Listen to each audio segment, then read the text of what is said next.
কিন্তু নিতাই দেখলেন, গৌর দেখলেন, এই জাতি প্রথা যদি আমাদের সমাজে থাকে, আমাদের সমাজ কখনো এক হবে না। তৎকালীন সত্তায় বসেছিল কে? ইসলাম ধর্ম রাজ করছিল ভারতবর্ষের বুকে। হুসেন শাহ, চাঁদ কাজী, নদিয়া নবদ্বীপের কাজী সাহেব। ভেবে দেখুন এই সব কথাগুলো আর চিন্তা করুন।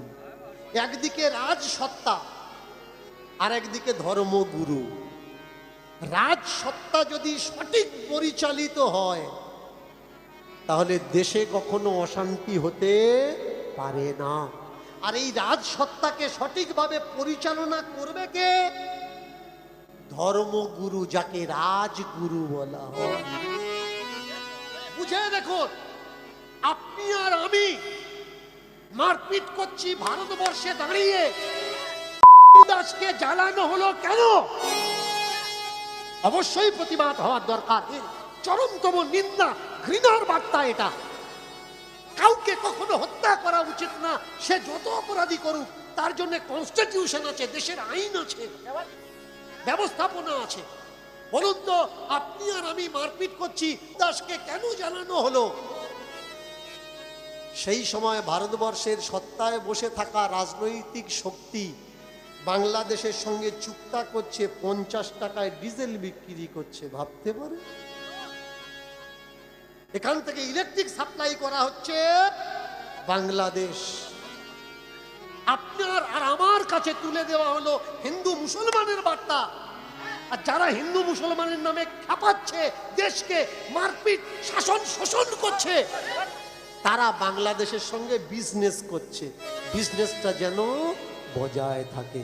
বলুন তো, ছোট্ট একটা বাংলাদেশ, এই দেশের মানুষ প্রতিবাদ করলো, যে দেশে এমন অপরাধ হয়েছে তাদের সঙ্গে আমরা খেলাধুলা করব না।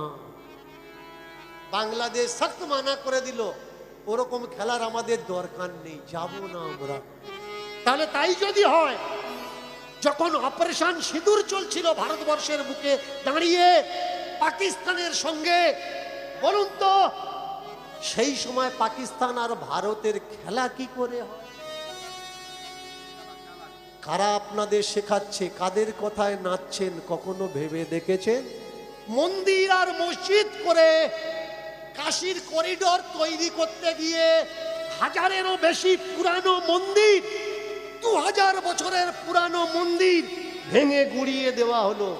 যে সরকার মন্দির মন্দির করছে, তাহলে সেই সরকার মন্দির ভাঙছে কি করে? শুধু তাই নয়, দিল্লির বুকে দাঁড়িয়ে গাড়ি রাখার প্লেস নেই। সংগঠনের সামনে গাড়ি রাখবে কি করে? অফিসের সামনে গাড়ি রাখবে কি করে? তার জন্য 1000 বছরের পুরনো মন্দির ভেঙে দিয়ে গাড়ি রাখার ব্যবস্থা করা হচ্ছে। বুঝে দেখুন, কাদের পরিচালনায় আপনি পরিচালিত হচ্ছেন? আপনি অন্ধ ধৃতরাষ্ট্র তো নয় যে দুর্যোধনের অন্যায় শুধু নিজের ছেলে বলে চুপ করে আছেন। এমনটি করবেন না। মজবুত হন, সক্ষম হন। হ্যাঁ, এই দেশ, এই রাষ্ট্র আমার, এই রাষ্ট্রকে রক্ষা করার দায়িত্ব আমার। কিন্তু এই রাষ্ট্রের শক্তি আমরা তাদের হাতে দেব না যারা হিংসার সঙ্গে সমঝোতা করে এই দেশের সর্বনাশ চাচ্ছে। ধর্মগুরুদের শেখানোর দরকার ছিল ধর্ম। তারা ধর্ম না শিখিয়ে চর্চা করছে রাজনৈতিক শক্তি। আর রাজনৈতিক সত্তার, রাজনৈতিক নেতাদের কর্তব্য ছিল দেশকে সুন্দর করা। তারা তৈরি করছে মন্দির আর মসজিদ। ভাবুন, দেশটা হলো কি, যাচ্ছে কোথায়, আর আমরা থাকবো কোথায়? আমাদের গায়ে একটা স্ট্যাম্প ছাপ দেওয়া হচ্ছে, হিন্দু হিন্দু হিন্দু। ভাই, হিন্দু রাষ্ট্র হোক, হ্যাঁ আমিও চাই হিন্দু রাষ্ট্র হোক, কিন্তু সেই হিন্দু রাষ্ট্রে হিন্দু কারা হবে? কাওরা কি হিন্দু? মুচি কি হিন্দু? ডোম কি হিন্দু, হাড়ি কি হিন্দু, বামুন কি হিন্দু? এই রাষ্ট্র যদি হিন্দু রাষ্ট্র হয়, মন্দিরে ব্রাহ্মণ পূজা করবে না নিজ জাতের লোক পূজা করবে? আগে ভাবার দরকার। এই রাষ্ট্র যদি হিন্দু রাষ্ট্র হয়, হিন্দু মানে সবাই আমরা এক জাত, তাহলে ব্রাহ্মণের সঙ্গে কাওরা মুচি বাগদির বিয়ে হবে তো? বুঝুন, যারা তোমার কাছে জাত তুলে দিল, জাত নয় তোমার পাছায় লাত দিল, তুমি বুঝতে পারছো না। এর সাবধান বার্তা কাজী নজরুল ইসলাম আমাদের দিয়েছেন। জাতের নামে বজ্জাতি সব, জাত কি ছেলের হাতের মোয়া। এই জাতের দড়িটা ভেয়েছে কে? আজ ছাড়া বিগত 500 বেশি বছর আগে নিতাই গৌর দুটি ভাই এলো নদিয়া। হরি হরি বল, হরি বল। নিতাই গৌর দুটি ভাই এলো নদিয়া। নিতাই গৌর দুটি ভাই এলো নদিয়া। নিতাই গৌর দুটি ভাই এলো নদিয়া। হায় হায় হায় হায়। আস্তে আস্তে আস্তে। আমি কটা কথা না বললেই নয়, মন দিয়ে শুনবেন। যে সকল তথ্য যুক্তি আমি আপনাদের কাছে রিপ্রেজেন্ট করছি, প্রেজেন্ট নয় কিন্তু, রিপ্রেজেন্ট, এ আগে প্রেজেন্ট করেছে কারা? টিভি চ্যানেল, নিউজওয়ালারা, রিপোর্টাররা। ভারতের কনস্টিটিউশনের নিয়মের লঙ্ঘন হচ্ছে তাই তারা বলেছে। তাদের কথাগুলো আমি হরিনামের মাধ্যমে তুলে ধরছি। এগুলো আমার কথা বা আমার উক্তি নয়। রাগ আমার উপরে করবেন না, রাগ তাদের উপরে করুন দেশের সঙ্গে যারা ছেড়ছাড় করছে। আসুন একসঙ্গে আমরা গাই। নিতাই গৌর দুটি ভাই এলো। নিতাই গৌর দুটি ভাই এলো উলুধ্বনি মার, উলুধ্বনি। নিতাই গৌর দুটি ভাই হরিধ্বনি, হরিধ্বনি। নিতাই গৌর দুটি ভাই এলো নদিয়া। চাঁদের হাটে চাঁদের মেলায়, চাঁদের হাটে চাঁদের মেলায়, ভাগ্য কাশে হায় হায় হায় হায়। নিতাই গৌর দুটি ভাই এলো নদিয়া। নিতাই গৌর দুটি ভাই এলো নদিয়া। নিতাই গৌর দুটি ভাই এলো নদিয়া। নিতাই গৌর দুটি ভাই এলো নদিয়া। তোরা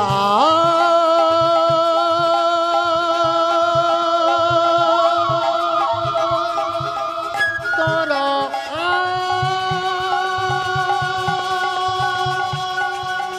তোরা আয় নদিয়া, এই নদিয়ায়, এই নদী আয় প্রেম সে। মায়েরা উলুধ্বনি দেওয়া যাবে তো? বাহ, একটা চাঁদকে পেয়েছি, কিন্তু আমরা আমাদের ভাগ্যকাশে দুটো চাঁদ পেয়েছি। নিতাই চাঁদ আর গৌর চাঁদ। যদি সঠিক দ্রব্য, সঠিক বস্তুর প্রয়োগ আমরা জানি,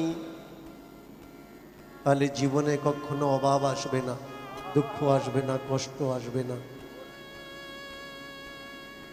আর যদি সঠিক দ্রব্য বস্তুর প্রয়োগ আমরা না জানি, তো তাদের কপাল থেকে দুঃখ যাবে না। আজকের যার লেখনী এবং স্পিচ দিয়ে এই অনুষ্ঠান শুরু করানো হলো, আমাকে বলা হলো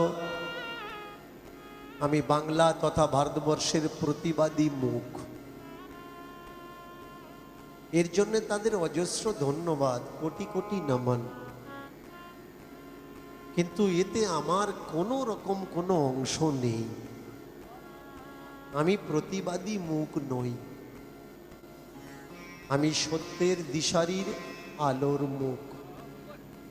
যে সত্যের আলোটা আপনাদের পর্যন্ত পৌঁছাতে দেওয়া হচ্ছিল না, কোনো কিছু একটা দিবার কাপড় দ্বারা রোধ করা হয়েছিল।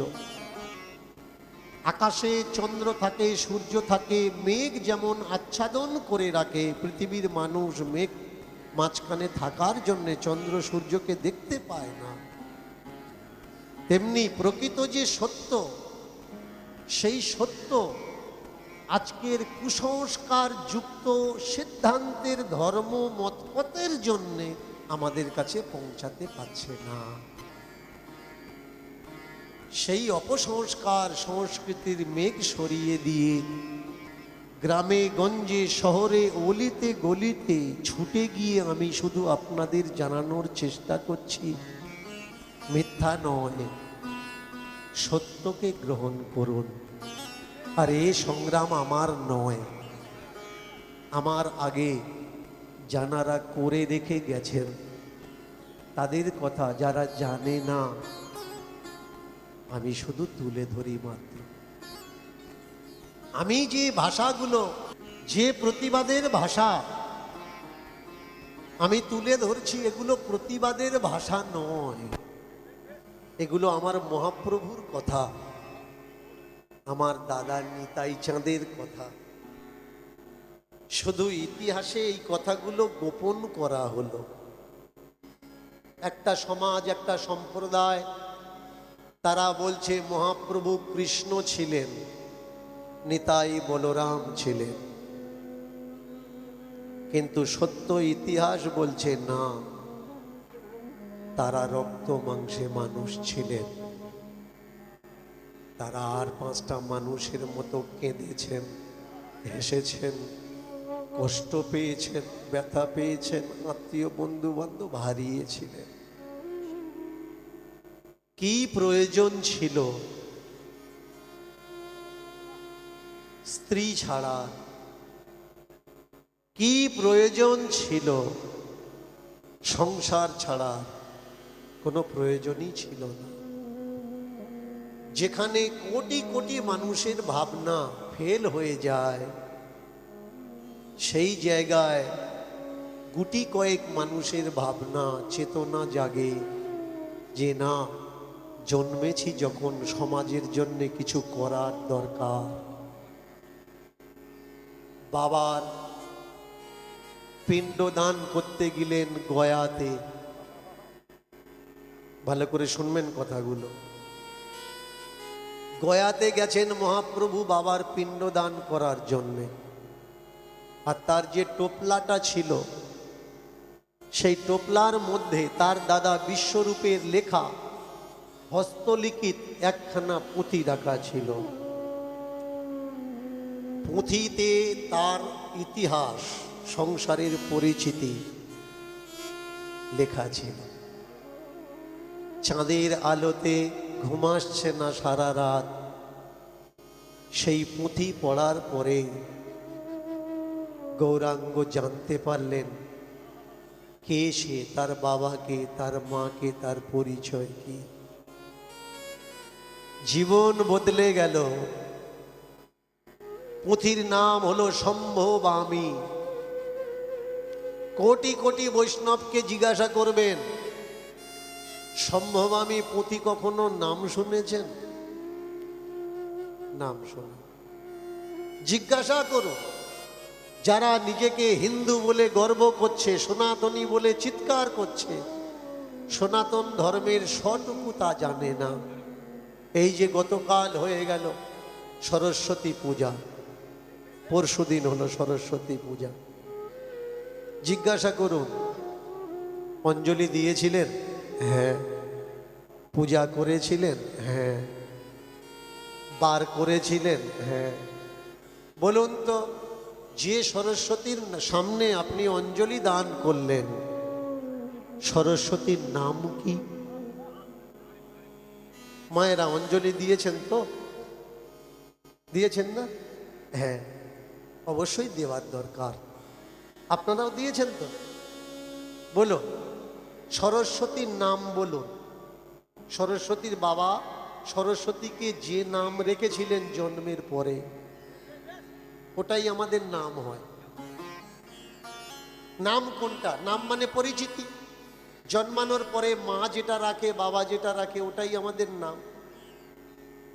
আধার কার্ডে যেটা পাওয়া যায়, ভোটার কার্ড, প্যান কার্ডে যেটা পাওয়া যায়, ওটাই নাম। ডাক নাম অনেক হতে পারে, গুণবাচক নাম অনেক হতে পারে। কেউ কাউকে আদর করে পুচকিও বলতে পারে, খোকাও বলতে পারে, বাবুসোনাও বলতে পারে, কিন্তু ওটা তার নাম নয়। হংসবাহিনী, হাঁসের উপরে আছে হংস তার বাহন, তার জন্য তার নাম হংসবাহিনী। বিনা পানি, বিনা মানে বিনা, পানি মানে হাত, হাতে বিনা ধরে আছেন তাই তার নাম বিনা পানি। কিন্তু আসলে তার নাম কি? যেটা তার বাবা দিয়েছিলেন। আমি দীনকৃষ্ণ ঠাকুর বলছি, অরিজিনাল নাম যদি কারো জানা থাকে উঠে বলুন, আজকে 10টা পয়সা নেব না, আপনাকে দিয়ে চলে যাও। সমস্যা কোথায় জানেন? যে সত্যের রাস্তা দেখায় তার শত্রুর কমই হয় না। তার গলায় ফুলের মালা পড়ুক বা না পড়ুক, জুতোর মালার কমই হয় না। তাকে কেউ ভালো বলুক বা না বলুক, তাকে গালাগালি দেওয়ার মানুষের কম হয় না। কিন্তু তার উদ্দেশ্য মানুষের কাছে পৌঁছাতে দেওয়ার জন্য বাধার সৃষ্টি করে। দীনকৃষ্ণ ঠাকুরের উদ্দেশ্য কি? মহাপ্রভু যে কথা বলতে চেয়েছিলেন, মাঝখানে দাঁড়িয়ে কিছু টিকিধারী, চৈতন্যধারী, ঠক, জোচ্চোর, প্রতারক, লম্পট, চরিত্রহীন, তারা মহাপ্রভুর বার্তাকে সাধারণ মানুষ পর্যন্ত পৌঁছাতে দেয়নি। দীনকৃষ্ণ ঠাকুর চাচ্ছে মহাপ্রভু যে জন্যে মহাপ্রভু, নিত্যানন্দ যে জন্যে নিত্যানন্দ, সেই সব বার্তার দরজা খুলে সাধারণ মানুষের ভিতরে বিলিয়ে দেওয়া হোক। কেন তাকে আমরা আজকের প্রণাম করব? ক্ষুদিরাম যখন ছিলেন, বিনয় বাদল, দীনেশ সুভাষ যখন ছিলেন, ভারতবর্ষের সরকারের গদিতে বসে থাকা সরকারি পদকর্তা থেকে আরম্ভ করে তহসিলদার পর্যন্ত তাদেরকে টেররিস্ট বলে ঘোষণা করেছে, রাষ্ট্রদ্বেষী বলে ঘোষণা করেছে, তাদেরকে খুঁজেছে মারার জন্যে। যে সরকারি দপ্তরগুলো তাদের সাজা দেওয়ার জন্য খুঁজেছে, আজকের সেই সব সরকারি দপ্তরে গিয়ে দেখবেন তাদের ছবি ঝুলছে। কেন? তাদের কার্যকলাপ তাদেরকে শ্রদ্ধা আর পূজা করতে আমাদের বাধ্য করেছে। তেমনি মহামানব যতবার বিশ্বে আসেন, জীবিত থাকতে তাকে কেউ জানতে পারে না যে সে কি বলছে আর কেন বলছে, কাদের জন্য বলছে। সে যেদিন মরে যায়, ইংরেজরা যখন এদেশে ছিল, যারা বিনয়কে ধরিয়ে দিয়েছে, বাদলকে ধরিয়ে দিয়েছে, ক্ষুদিরামকে ধরিয়ে দিয়েছে, তুলে দিয়েছে ইংরেজ শাসকদের হাতে, তাদের নাতিপুতি এখন এই ছবির নিচে প্রণাম করে।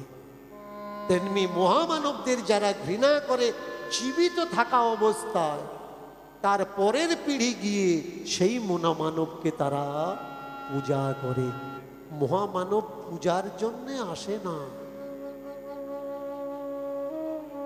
মহামানব আসে সমাজকে মহান গতির পরিবর্তন করানোর জন্যে। আজকের সেই সমাজে দাঁড়িয়ে মহাপ্রভু, মহামানব, নিত্যানন্দ মহামানব যে বার্তাটা দিলেন আমাদের, আমরা সেই বার্তা কীর্তনের মাধ্যমে তুলে ধরব। বলা হচ্ছে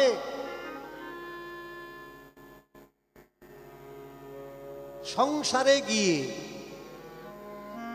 এই যে শুনতে পাচ্ছ? এদিকে তাকাও, এদিকে এদিকে। যা খুশি করো করো,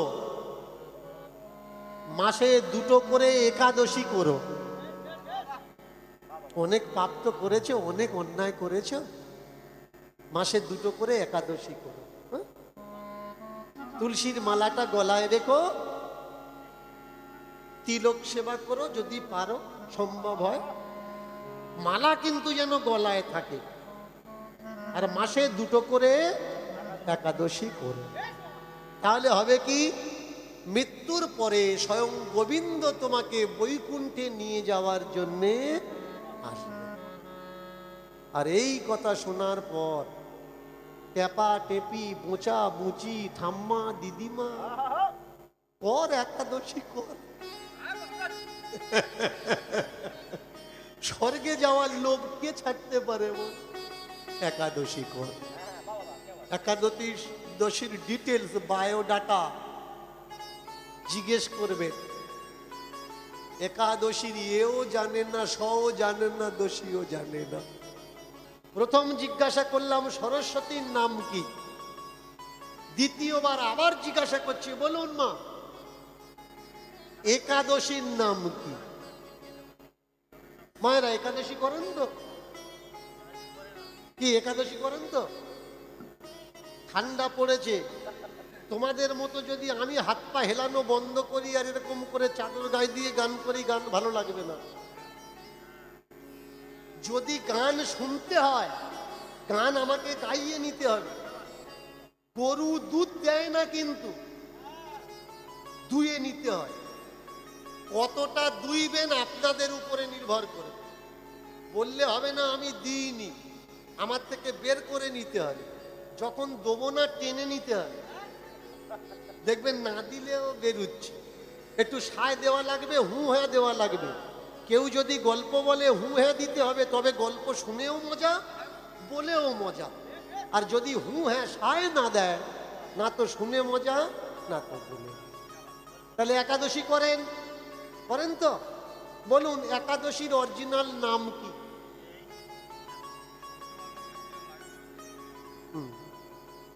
গান করে চলে যাব, কালকে দেখবেন লোক আমাকে গালাগালি করবে। ও কিচ্ছু জানে না, সনাতন ধর্ম নষ্ট করছে। তা তুই যদি সনাতন ধর্ম রক্ষা করছিস, সনাতন ধর্মের বায়োডাটা জানিস যে কি এই সনাতন? সনাতনের বিশেষণ কি না জানে না। তাহলে নিন্দা কেন করছে? ও নিজেই জানে না কেন আমাকে নিন্দা করছে, শুধু আর 5 জন করে তাইও আমাকে নিন্দা করছে। শুনে রাখুন, একাদশীর নাম হলো একাক্ষী। বলে দিচ্ছি, শুনে রাখুন, একাদশীর নাম হচ্ছে একাক্ষী। পাবেন কোন গ্রন্থ থেকে? উৎকল মাহাত্ম্য। উৎকল মাহাত্ম্য গ্রন্থ থেকে পেয়ে যাবেন একাদশীর অরিজিনাল নাম কি, একাক্ষী। এর জন্ম কোথায় হয়েছে? হরিদ্বারের এক গুফায়। হরিদ্বারের এক গুফায় ভগবান বিষ্ণুর অবতারের ভ্রুকুটের মাঝখান ললাট কপাল থেকে জন্ম হয়েছে। ভগবান যাকে মারতে পারেনি, অচেতন হয়ে গেছেন নিদ্রিত অবস্থায়, কপাল থেকে জন্ম হয়েছে এই একাদশী। আর ভগবান যখন জেগেছেন, দেখলেন অসুর হত্যা হয়ে গেছে। অসুর হত্যার যে অপরাধ এই মেয়ের মাথায় পড়ে। অপরাধ মিন্স দোষ। তিনি একাই দোষী, তাই তিনি একাদশী, কিন্তু নাম কি? একাক্ষী। প্রত্যেকটা তীর্থে একাদশী দাঁড়িয়ে আছে, প্রত্যেকটা তীর্থে একাদশী দাঁড়িয়ে আছে। কিন্তু চলে যাবেন উড়িষ্যায় জগন্নাথ মন্দিরে, জগন্নাথ মন্দিরের পিছনে দরজায় একাদশীকে উল্টো ভাই ঝুলিয়ে রাখা হয়েছে, যে এখানে একাদশী চলবে না। এখানে আসলে ভাত খাওয়াই লাগবে, জগন্নাথের অন্নভোগ। কুকুর খাচ্ছিলেন ভাত, সেই কুকুরের সঙ্গে তালে তাল মিলিয়ে ব্রহ্মা তিনি খেয়েছেন, অন্ন পেয়েছেন একাদশীর দিন। ভাবতে পারেন, আর একাদশী করবে কারা? যার শরীরে চর্বি জমে গেছে, মেদ জমে গেছে, ব্লাডে ব্যাড কোলেস্ট্রল চলে এসছে, তারা অনাহারে থাকবে। কিন্তু যার গায়ে মাংস নেই, হাড় বেরিয়ে গেছে, কঙ্কাল নাম্বার 1 হয়ে গেছে, ও না খায় থাকছে কেন? আমরা বুঝি না কার কোনটা করার দরকার, কার কোনটা করার দরকার না। হিস্ট্রি স্টুডেন্ট সে যদি কেমিস্ট্রি বায়োলজির ক্লাসে ঢোকে, বুঝবে? মাথায় কিছু ঢুকবে? ঢুকবে না। এর জন্য যার যেটা সেটার লাইনে তার থাকতে হবে। মহাপ্রভু এসেছেন, গৌরহরি এসেছেন, নিতাই এসেছেন, প্লাবন এনে দিয়েছেন নদিয়া নবদ্বীপে। এসেছেন কারা? এসেছেন নিতাই, এসেছেন গৌর। আর এলো বলে আমাদের অন্ধকার ভাগ্যকাশে তারা এলো, চাঁদও এলো। তাই পদকর্তা বললেন, নিতাই গৌর দুটি ভাই এলো নদিয়ায়। নিতাই গৌর দুটি ভাই এলো নদিয়া। নিতাই গৌর দুটি ভাই এলো নদিয়া। নিতাই গৌর দুটি ভাই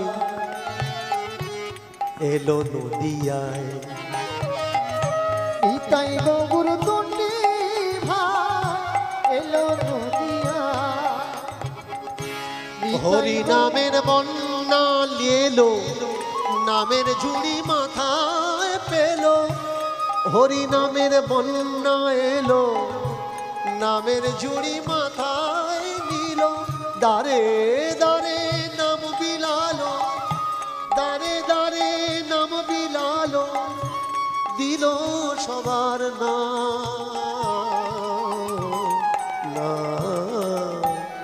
তাই গৌর দুটি ভাই এলো নদিয়া। নিতাই গৌর দুটি ভাই এলো নদিয়া। নিতাই গৌর দুটি ভাই এলো নদিয়া। পথে পথে ঘুরে ঘুরে হরি নামের সুরে সুরে।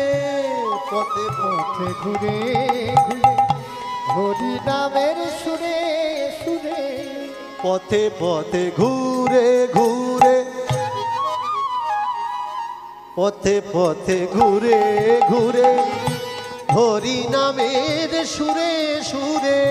পথে পথে ঘুরে ঘুরে হরি নামের সুরে সুরে। মাতালো নবদ্বীপ।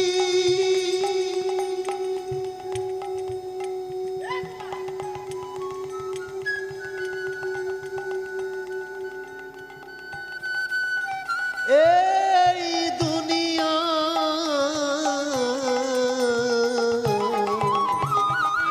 নিতাই গৌর দুটি ভাই এলো নদিয়া। নিতাই গৌর দুটি ভাই এলো নদিয়া। নিতাই গৌর দুটি ভাই এলো নদিয়া। হায় হায় হায়, কি দিন তারা নিয়ে এলো, জাতি প্রথা ভেঙে দিল। কি দিন তারা, কি দিন তারা, কি দিন তারা নিয়ে এলো, জাতি প্রথা ভেঙে দিল। কিবা মুচি, কিবা হাড়ি, কিবা বামুন ভাই, কিবা ভাই রে।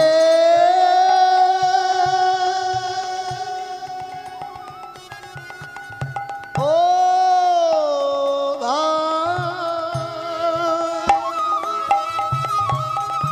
কিবা মুচি, কিবা হাড়ি, বামুন বলে কিছু নাই।